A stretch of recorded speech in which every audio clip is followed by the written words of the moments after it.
Welcome back to Miles Reads. I'm Miles. Today, we're going to talk about something both familiar and strange. Coal. When you think of coal, you might picture the coal stove that heated your grandparents' home, or maybe darker labels like poverty and pollution come to mind. It's black and dirty, and its burning releases thick smoke and a pungent odor, seemingly tied at the hip to environmental problems like PM 2.5. And yet, this unremarkable stone continues to play a vital role in our lives. In China, over 2/3 of all electricity is generated by burning coal. From central heating in the north to steel smelting in factories, we can't do without it. Coal remains the bedrock of our energy supply. This very importance has ignited a fierce debate. Supporters argue that we can't live without coal until a more cost-effective alternative is found. Opponents see it as the prime culprit behind pollution and global warming, demanding its immediate abandonment. How should we approach these two diametrically opposed views? To answer this, we must see coal not just as an energy source, but as a powerful force that has profoundly shaped the course of human civilization. The book we're exploring today, Coal: A Human History, will reveal the answers. The author, Barbara Fries, is an American environmental lawyer who has handled numerous environmental disputes involving coal-fired power plants, giving her a unique and insightful perspective on the subject. Next, I will follow the thread of history to show you how coal, step by step, has influenced human civilization. The Industrial Revolution was the great turning point in human history. Before it, despite significant progress in agriculture, technology, and culture, human society was constantly plagued by scarcity, never enough food to eat, never enough goods to go around. The arrival of the Industrial Revolution changed everything. Human productivity took a historic leap, and for the first time, we created a surplus of goods that exceeded our needs. Humanity finally bid farewell to a long era of material scarcity and entered a new age of abundance, which in turn supported a larger population, created a more complex division of labor, and ushered in modern life. And the cradle of this revolution was Great Britain. This naturally makes one wonder, why was it Britain, a nation occupying just 2/1000 of the world's land and home to only 1% of its population, that launched this transformation? The book's answer is this: because Britain was the first country in the West to use coal on a massive scale. The growth of the Industrial Revolution depended on an ample supply of iron, and at the time, iron production was precisely what held Britain back. The iron smelting technology of the day was entirely dependent on forests. People would mix charcoal with iron and burn them together. The charcoal not only provided heat, but its carbon also combined with the oxygen in the ore to extract the iron. This method consumed wood at an astonishing rate. Producing 1 kilogram of iron required 100 kilograms of wood. A single average-sized ironworks could devour 400 acres of forest in a year. Industrial consumption, combined with residential heating, rapidly depleted Britain's forests. By the early 18th century, Britain's forest cover had plummeted, and wood had become a strategic resource requiring rationing. At the time, half of Britain's iron production relied on timber imported from countries like Sweden. You could say that the scarcity of wood had its hands around the throat of Britain's industrial development. What changed everything was coal. Britain had rich reserves of coal. As far back as the Roman era, invaders discovered these shiny black stones and, for a time, even wore them as jewelry. Although coal was more abundant and cheaper than wood, it couldn't be used directly for smelting iron. Impurities in the coal would severely contaminate the molten iron, rendering the final product useless. It wasn't until the mid-18th century that the British finally found a solution: heating coal in the absence of air to bake it into coke. This process, similar in principle to turning wood into charcoal, effectively removed the impurities from the coal. From then on, cheap coke replaced scarce and expensive wood, freeing Britain's iron and steel production from its dependence on forests and allowing it to expand dramatically. Coal not only provided coke for smelting but also injected powerful new energy into the process. Before the steam engine, iron furnaces relied on water wheels to pump bellows, supplying the oxygen needed for combustion, much like fanning a fire. But water power was limited. It not only restricted the size and output of ironworks, but also forced them to cut production during dry seasons. The industry was in desperate need of a power source that could provide a continuous, strong blast of air. The steam engine arrived to meet this need. We all know that James Watt improved the steam engine, but more accurately, he invented a new, more versatile type of steam engine. The world's first steam engine was invented by Thomas Newcomen, but it was extremely cumbersome and inefficient, used mostly for pumping water out of mines, and wasn't suitable for wider application. While repairing a Newcomen engine, Watt had the idea for an improvement. He quickly conceived of a way to boost its efficiency, but it took him another 8 years to successfully create a mass-producible new model. This new steam engine was 5 times more fuel-efficient than its predecessor and had an incredibly wide range of applications, earning it the name the Universal Engine. Its appearance completely replaced the water wheel, providing a powerful and constant stream of air to iron furnaces, while also dramatically increasing the efficiency of coke production. An abundant supply of coke and a plentiful blast of oxygen removed all obstacles to iron smelting. Cheap, high-quality molten iron began to pour from the furnaces. In just a few short years, Britain transformed from a nation dependent on imported iron to the world's leading iron producer. Coal, iron, and the steam engine formed a powerful positive feedback loop. The large-scale use of coal boosted iron production, which in turn was used to build more steam engines, and these steam engines then massively accelerated the mining and production of both coal and iron. Production efficiency grew exponentially. By 1830, Britain was producing 80% of the world's coal. By 1848, its iron output surpassed that of the rest of the world combined.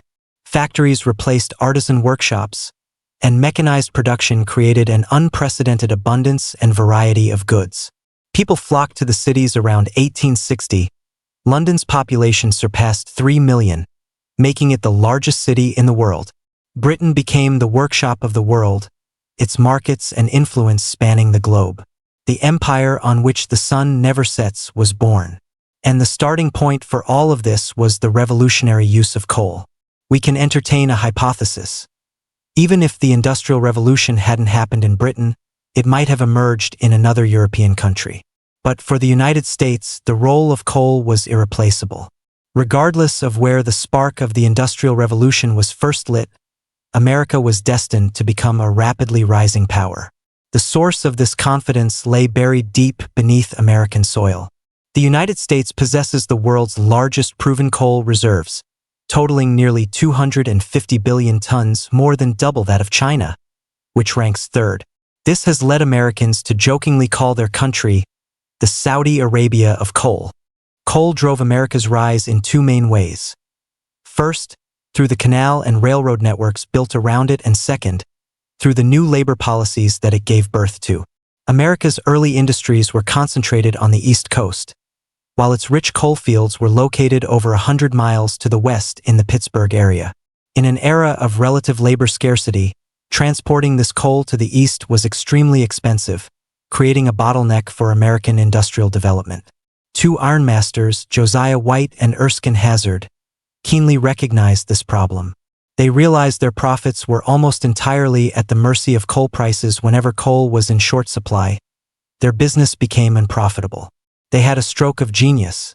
Instead of being passively controlled by the market, why not get into the coal business themselves? It was bold entrepreneurs like these who laid the foundation for America's advanced transportation system. To lower the cost of moving coal, they built one of the nation's earliest canals, the Lehigh Canal. Once the canal opened, a journey that had taken 6 days was cut to a day and a half, and costs plummeted. Cheap inland coal flowed steadily to the factories and homes of Philadelphia, and White and Hazard made a fortune. Their success attracted more capitalists to invest in canal construction. As more canals were dug, the profits from shipping coal were diluted. But with huge investments already sunk, canal operators began transporting other goods and passengers to stay profitable. And so, the canals, initially built to move coal, unexpectedly became the major arteries for the flow of goods and people. From a macroeconomic perspective, it was like opening up the nation's circulatory system, dramatically accelerating the circulation of the American economy. By the 1830s, the United States had constructed a vast canal network. But as the demand for coal continued to soar, the drawbacks of canals became increasingly apparent. They had limited capacity, were prone to congestion, and froze in the winter precisely when coal demand was at its peak. A faster, more efficient mode of transport was desperately needed: the railroad. The first to use railroads in America were these same coal merchants. In 1827, it was once again White and Hazard who built a 9-mile-long railroad to transport coal from the mines to the canal. This railroad was incredibly primitive, lacking even a locomotive. Workers would push coal-filled cars to the top of a slope and let gravity do the work, sending them coasting down. Even so, its efficiency far surpassed that of mules. This method quickly spread throughout the mining regions. And like the canals, railroads were first built for coal but soon began carrying all sorts of freight. When the steam locomotive was introduced to America, rail transport became even more efficient and prosperous. In turn, coal fueled the trains to run faster and farther. The emergence of the railroad network gave wings to the soaring American economy. Now for the second reason, coal gave rise to new labor policies. In the Civil War, the industrial coal and iron-based North defeated the agricultural South, establishing the foundation for a unified America. Afterward, the coal industry came to dominate the country's power structure. Coal companies controlled the nation's economic lifeline, firing the boilers of countless factories and the hearths of millions of homes. By the 1890s, U.S. coal production had surpassed Britain's, making it number one in the world. However, coal was a double-edged sword. While it created wealth, it also fueled sharp social conflicts.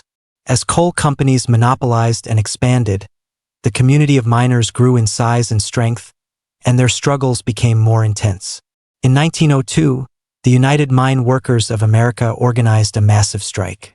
Its impact was so great that it forced then-President Theodore Roosevelt to personally intervene and mediate, ultimately leading to a settlement that was relatively favorable to the miners. This was unprecedented in American history. Subsequently, with the onset of World War I and the Great Depression, energy security became a prominent issue, and the coal industry and miners' unions gained even more weight in American politics. The government began to realize that it could no longer simply suppress the labor movement. Instead, it needed to manage labor relations in a more open and inclusive manner through negotiation and legislation. This model of resolving disputes through dialogue gradually became the template for American labor policy and extended to other industries. In a very real sense, it was the relentless struggle of coal miners that gave birth to America's modern labor relations and policies, providing a crucial institutional guarantee for the nation's future stability and rise. Climate politics is a major issue on the international stage today. How did climate change, originally a scientific matter, evolve into a complex political power struggle? The author of this book argues that the so-called climate problem is, to a large extent, a cleverly packaged version of the question of who gets to use coal. In some ways, it has become a tool for developed nations to limit the economic growth of developing countries. Let us look at the facts. Since the Industrial Revolution, humanity's burning of fossil fuels has caused the concentration of atmospheric carbon dioxide to rise from 280 parts per million ppm to over 400 ppm.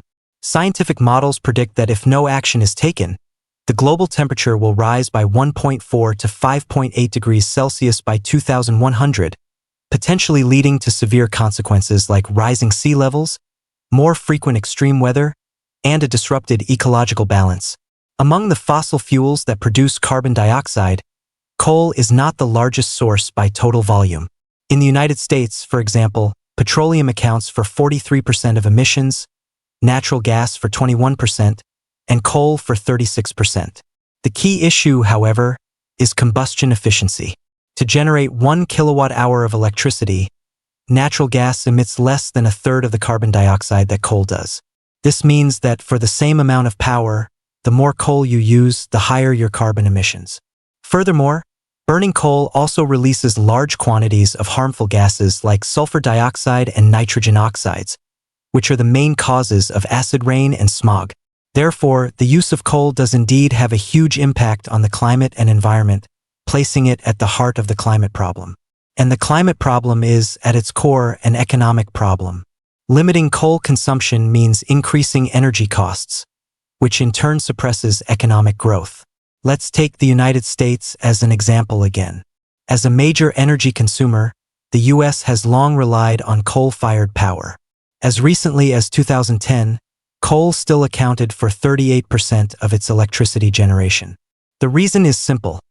Among the three major fossil fuels, coal, oil, and gas, coal is the cheapest. Abandoning cheap coal would mean raising the operating costs of the entire society, which is not conducive to economic growth.